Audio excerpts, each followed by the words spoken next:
Not to flex the YouTube lifestyle upgrades, but we've gotten throw pillows for our gamer chair.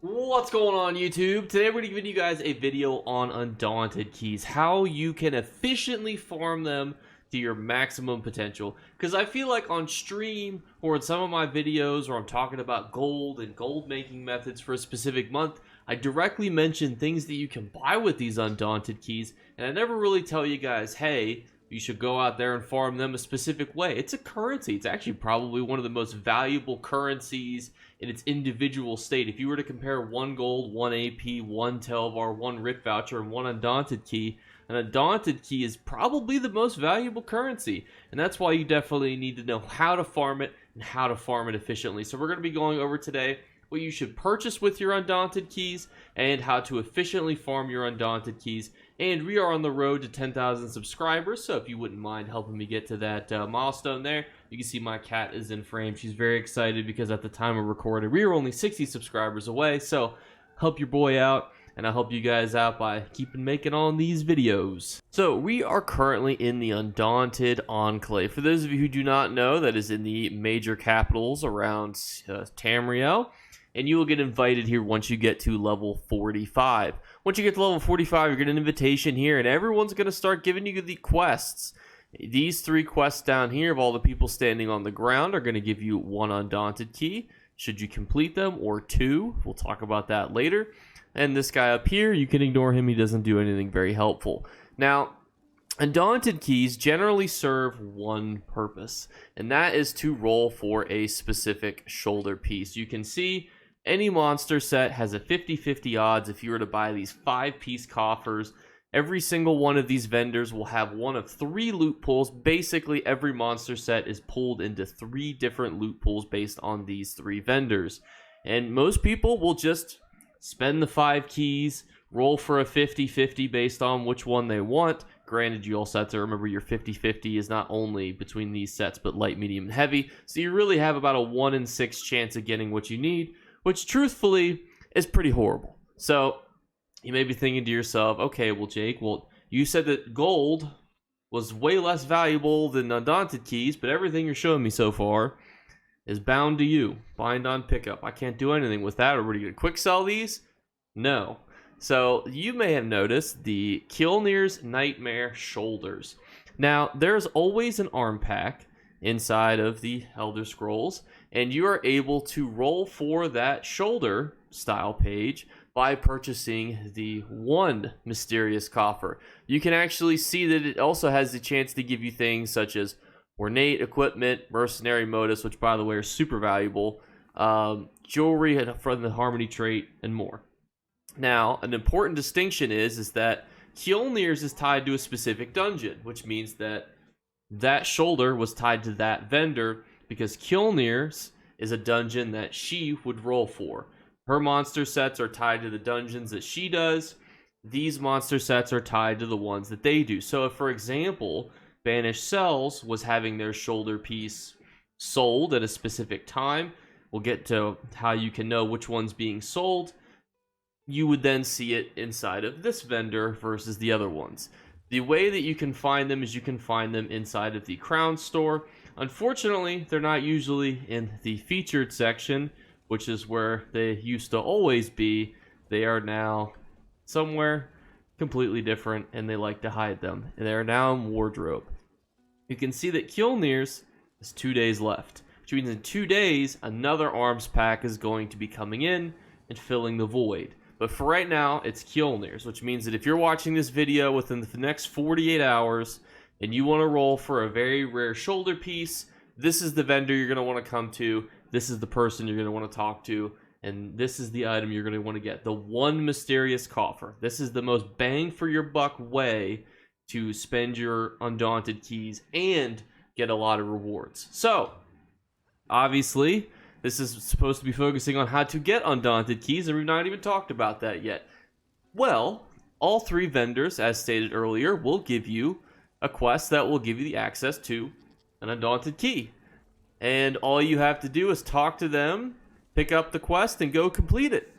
and bada bing, bada boom, you're on your way to profiting. And you might think to yourself, well, it seems relatively straightforward. I'll do these 3 quests. Unfortunately, it's not always quite that simple. As you notice, I just picked up his quest. His is City of Ash 2. If we were to come over here, pick up her quest, where she's going to send us to Banished Cells 2. And if we were to talk to her, she's going to send us to Cradle of Shadows. You may notice that there is a bit of a difference between those dungeons. And that is because these 2 dungeons up here are relatively easy. And the dungeon down here was relatively difficult. And there's actually a reason for that. And that is because these 2 do base game dungeons, whereas she does only DLC dungeons. This is important because DLC dungeons account for what's called power creep. Power creep in the ESO is basically content that the developers put in later in the game is generally more difficult than content that was released earlier. There's more sets that you could collect and more DPS that you could do generally versus past updates, because sets that you're using to do oogles amounts of damage didn't exist years ago when these dungeons were released. Which means that this little chick down here is generally going to send you to do some pretty tricky hard modes. Now, these little guys up here will send you to do some very cookie cutter easy dungeons, however. So what does that all mean, you're thinking? Well, it means that the 2 individuals up here are going to be the ones that you farm. And as I was saying earlier too, completing them on both veteran and hard mode will give you access to 2 keys, which will give you the most bang for your time, because essentially, if you do a 10-minute dungeon twice versus doing a 10-minute dungeon and then an extra 2-minute hard mode, you're still getting the most bang for your buck when it comes to time, because these are not character independent. You can do these on as many characters as you want, and one of the main reasons I wanted to make this specific video is because a lot of people, when I was talking about daily routines on stream, don't farm them at all. Not even on one character. And most of you who I asked, I was like, do you have multiple characters? Tanks, healers, DPS? Oh yeah, we've got, a couple of them. It is so easy to farm these on veteran hard mode, especially the lady over here. Now, there is a general trend that I would tell you. So she is going to send us to what I would call a Banished Cells 2, which is a 2 dungeon.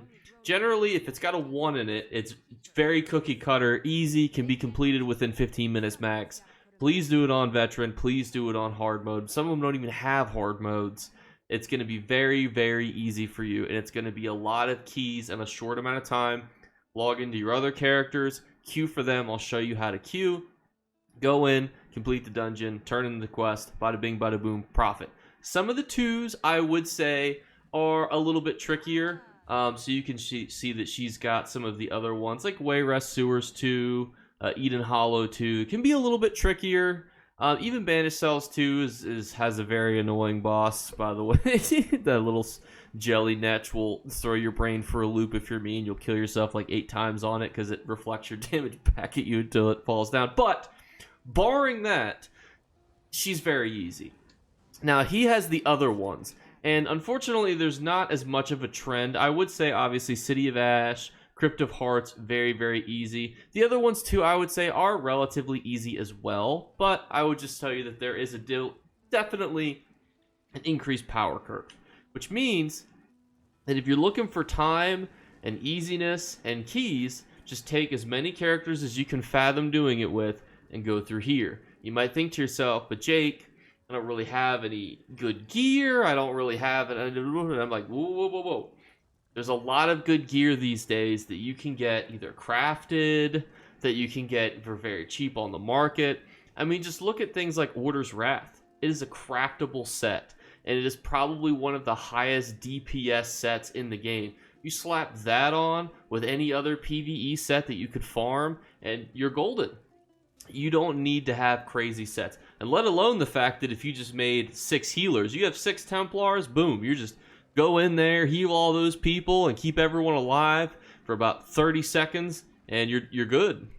These dungeons are relatively easy, and a reason I'm hitting this point home so hard, majority of you will have gotten the point, but there are some of you who will comment on my videos who have never done veteran videos, and I talk to you on stream, and I just want to encourage you to go in and do them because they're so rewarding. They make you feel very accomplished. They're not as hard as you would think, and I know that a lot of players that watch me specifically are solo players as opposed to group players, but there is a very easy to use activity finder where you can go in and you can farm specific dungeons.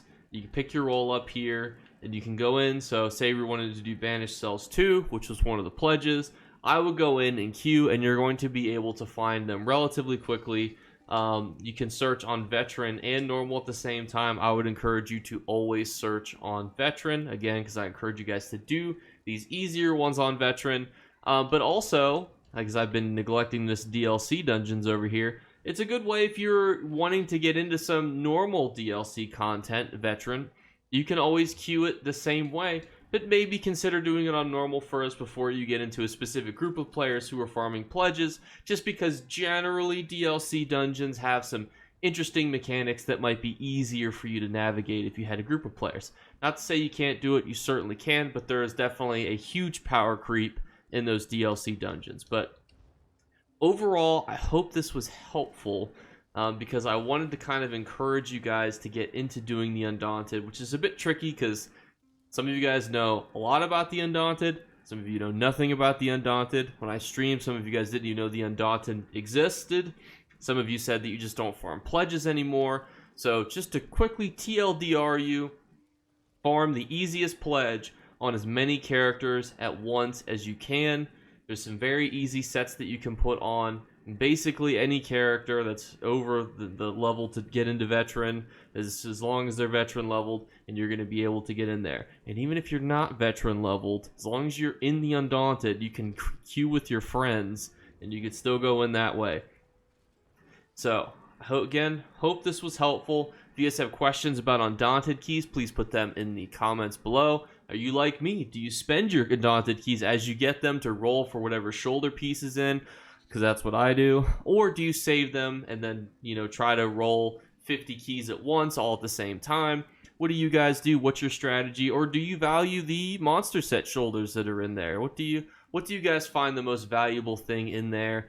And what are your experiences in these vendors? Because your boy spent 60 to try to get a Swarm Mother's shoulder that was in medium so he could use it as a one piece to get mag and stamina, and it took probably over 100 keys because RNG hated me. So do you have any horror stories when it comes to getting these coffers? And let me know in the comments below, because in the comments, you're going to be rolled into a giveaway. Here are the giveaway winners for last month. We pull 2 comments at the beginning of every month at midnight. One is a subscriber comment. One is a comment from everybody. Again, we're so close to 10,000 subscribers. It would mean the world to me if you would subscribe so that we can hit that milestone, because the big boy milestone that I didn't think I would ever hit before. So thank you guys so much again for watching, and I'll catch you next time.